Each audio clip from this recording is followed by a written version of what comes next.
Welcome to the Real News Network. I'm Mark Steiner. Great to have you with us once again.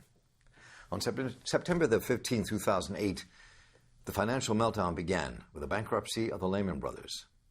That was 10 years ago, obviously. The shockwaves that hit the economy threw 9 million families out of their homes who could not afford to pay their rising mortgages. So Congress and the President, in the 1990s, remember, killed Glass-Steagall, written in 1933 to save us from the excesses of the financial industry. And then Congress gave us Dodd-Frank in the wake of the 2008 crisis that bailed out Wall Street, but not America. And now Trump seems to continue the process with killing Dodd-Frank and completely turning over the keys to Wall Street. Our guest today says, in part, we must wipe out debt and not bail out the banks. So with that, let me welcome back to Real News Michael Hudson, research professor of economics at the University of Missouri, Kansas City, and research associate at the Levy Economics Institute at Bard College. His latest book is J is for Junk Economics. And Michael, welcome. Good to have you with us. Good to be here. So let's start there with this whole idea of what we did wrong in 2008, why we got it wrong, and what we should have done from your perspective. Well, you're talking about September 15th, and if you talked about last weekend, the 10th year anniversary, all that you've read in the New York Times and other newspapers was a celebration. We did everything right. We bailed out the banks. There's very little discussion of the fact that this is a disaster for the economy. Nobody has related the fact that we bailed out the banks on their own terms to the fact that the economy has not recovered. People talk about a recovery since 2008. Just to put this whole issue in perspective, almost all of the growth in GDP, which they look at, has taken the form of higher bank earnings, which they call financial services, meaning penalty fees, late fees, and interest rates over and above the bank's cost of funds, and rising rents that homeowners would have to pay themselves if they rented instead of owned their homes. And as you've had so many, you mentioned 9 million homeowners lost their homes. They now have to rent. Rents are rising. Debts are rising. The corporate debt, municipal debt, and student debt are way higher now than 2008. And most of this is because of the way in which President Obama double-crossed his voters and said, I'm not representing you. I'm representing my donors. And he invited the bankers to the White House and said, don't worry, folks. I'm the only guy standing between you and the mob with pitchforks. Just like Hillary called Donald Trump supporters, the word that she used, he called his supporters the mob with pitchforks, and he stuck it to them. In my book, Killing the Host, you have Barney Frank saying that he'd got the agreement of Secretary of the Treasury, Hank Paulson, to write down the mortgages to the realistic charges, namely, number one, what the mortgage borrowers could afford out of their income, and number two, to the carrying charge of the mortgage would be the going rent rate, which is what mortgages historically have tended to. Obama said, no, I'm representing the bankers, not the debtors, and he appointed bank lobbyists such as Citibank's Tim Geithner, the Secretary of the Treasury. He basically followed everything that President Clinton's Secretary of the Treasury, Rubin, recommended to him. He was handed a list. Here are the people that we want to appoint. And he did it, washed his hands of it. And the terms of the bailout, instead of doing what normally happens in a crisis, writing down the debts and writing off the bad savings and the bad loans as the counterparts to the debts, instead of taking over the insolvent banks, he kept everything on the books. There was a big argument within the administration. Surprisingly enough, the good guys were the Republicans in this. Sheila Bair was a Republican from the Midwest. And she said, look, Citibank is not only insolvent, it's basically a financial fraud organization. We should take it over. It doesn't have any money. But Obama said, wait a minute. Geithner is a protege of Rubin, and he's become head of Citigroup. We've got to bail out Citigroup. So what Obama did was take the banks that have been the most fraudulent, that have paid the largest amount of civil fines for financial fraud, and said, these are the banks, we want to be the leaders. We're going to make them the biggest banks, and we're going to make them stronger, and we're not going to forgive any loans. We're going to leave the loans in place, unlike what's happened for the last few hundred years in crashes. And so this crash of 2008, it was not a crash of the banks. The banks were bailed out. The economy was left with all of the junk mortgages, all of the fraudulent debts. And then to further help the banks recover, the Federal Reserve came in and pushed quantitative easing, lowering the interest rates so much that banks could make an enormous, the widest profit they have ever made in history between the lending rates on mortgages, 5 to 6%, student loans, 9%, credit card loans, 11 to 29%, and the bank's borrowing charge, which was 0.1%, the banks became enormous profit centers, leading the stock market gains. So they were bailed out, and over the weekend, the newspapers say, look at the wonderful success, the stock market's up, the 1% are richer than ever before. Let's look at the good side of things, and there's no analysis at all as why the economy is not recovering and whether this failure to recover is a backwash of the way in which the crisis was handled by bailing out the banks, not the economy. Let me take a step backwards here. First of all, very quickly for us, define quantitative easing. Quantitative easing is when the Federal Reserve created $4.3 trillion of buying all of the bad debts and the bank assets and creating bank reserves. Essentially, it's like printing money. And it's printing money. And you've heard the phrase money dropping from helicopters. But the helicopters only fly over Wall Street. So the Federal Reserve created $4.3 billion on the accounts of the banks and let the banks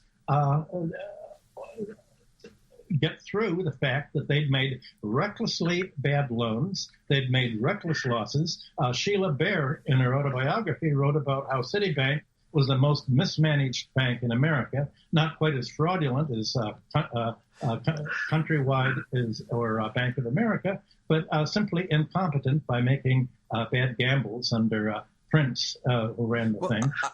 They were bailed out. They were subsidized. Let's talk a bit about what could have been the alternative. And that, to me, that's what is a gripping story we never wrestle with nor talk about very much, right? Isn't that amazing that over the weekend, not a single paper that I know said there were many alternatives at the time.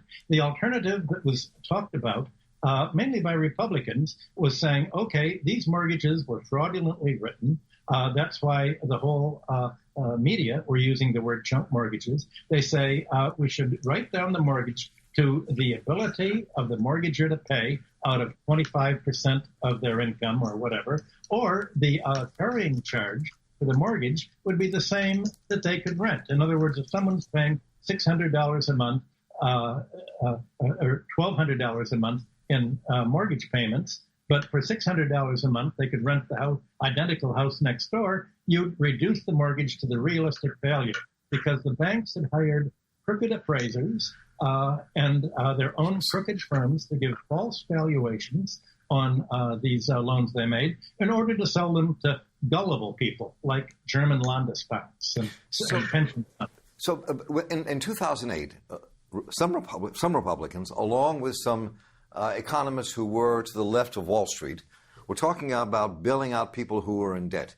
bailing out people whose mortgages were underwater, dealing with the question of how much we're charging for student loans and kind of either putting a freeze on that or writing them down. So I mean, let's talk a bit about, for a moment, what was being proposed that was not paid attention to in 2008 that had to do with more, because one of the things you say, which is a pretty radical notion, which is we should have bailed out the debtors and not the banks.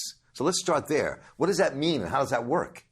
Suppose you had taken the $4.3 trillion, and instead of giving it to the banks, to lend out mainly to corporate raiders or to speculators or to currency speculators, you would have used this 4.3 trillion to buy all of the bad loans at a discount. They could have bought a... Who's they? You're talking the federal government?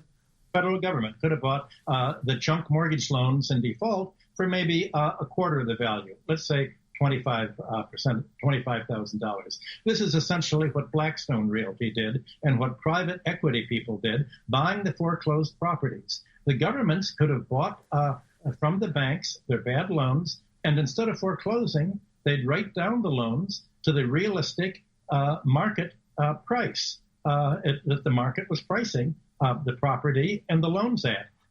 The inflated housing prices would have been recalculated at the market rate. There'd be a lower mortgage. There would be lower interest rates and no penalty payments. And this $4.3 trillion could have spurred an enormous takeoff. It could have left the $9 million families that were evicted in place. It could have kept the housing prices low for the country.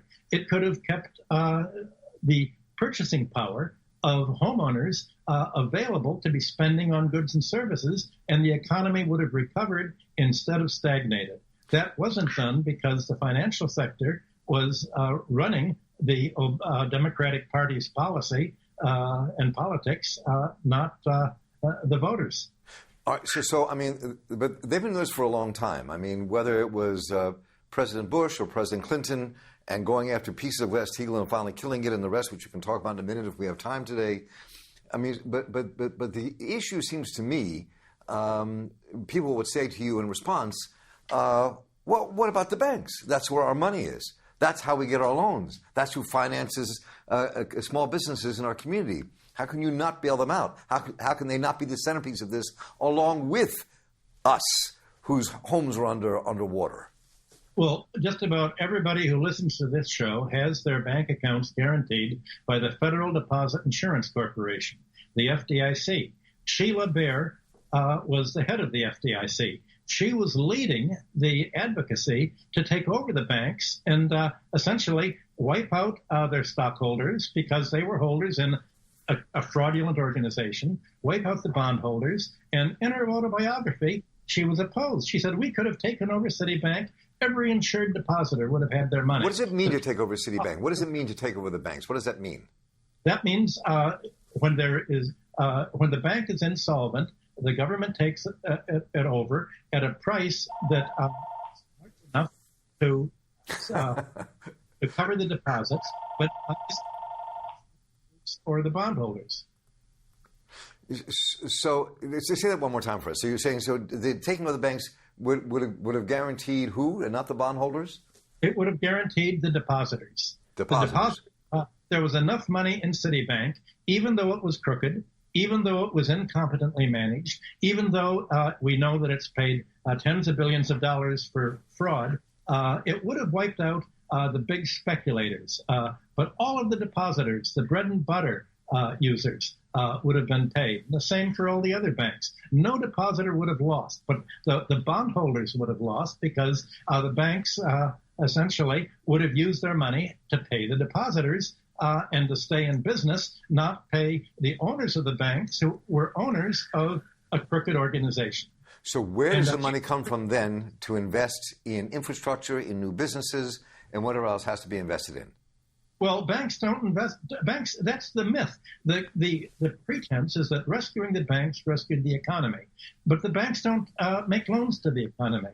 Banks don't make loans to fund factories. They don't make loans for infrastructure. They make loans to buy assets already in place, to privatize infrastructure, to take it private, raise the rates to the people have to pay, and essentially the same thing as taking over corporations. They won't help a corporation put in more equipment and hire more people, but they'll lend to a raider to break up a corporation, downsize the labor force, smash it up, and leave it a bankrupt shell.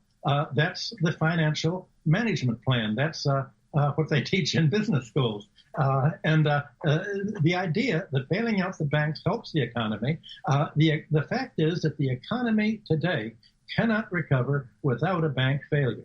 Because if let me stop you right there before we go on. So let's examine that for a minute before we have to close. So what do you mean by that? What do you mean the economy cannot without a bank failure? What does that mean? That means the banks hold the student loan debt, the mortgage debt, the credit card debt.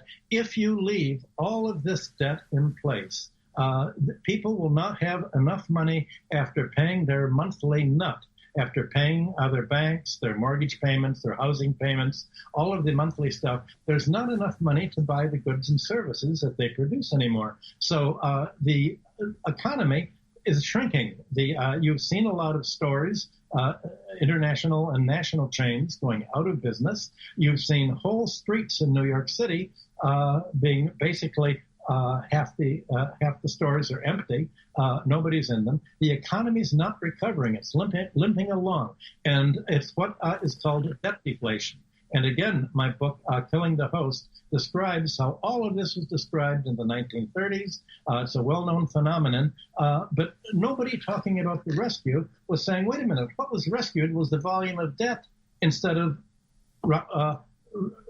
writing it down like you did in the 1930s. So essentially, we're not in a recovery at all. And we can't get in a recovery until you write down the debt. Otherwise, you're going to have the economy looking like Greece. You're going to have austerity. So basically, we're on an austerity budget now, not so much because of tax policy, but because of the debt overhead that is owed to the banks and other major creditors. So the question I have for you is where are we right now? What are the prospects for our economy? And what are the prescriptions as you see them? Well, essentially, Donald Trump isn't doing much in the financial sector. He's slashed tax rates on the 1%. He is deregulating. But basically, there's no way in which any of these micro or marginal changes can affect the fact that there's a basic tendency at work. It's an underlying tendency. And that is that the volume of debt in any society grows faster than the ability to pay. That should be the starting point of any analysis. And if you say, wait a minute, debt grows exponentially. If the interest rate, it grows year after year. If you have a savings account, you can see it mount up. Like if you have a retirement account, you've seen the stocks go up. If you have it in bonds, you see those go up. But the economy doesn't go up anywhere near as much as the stock market.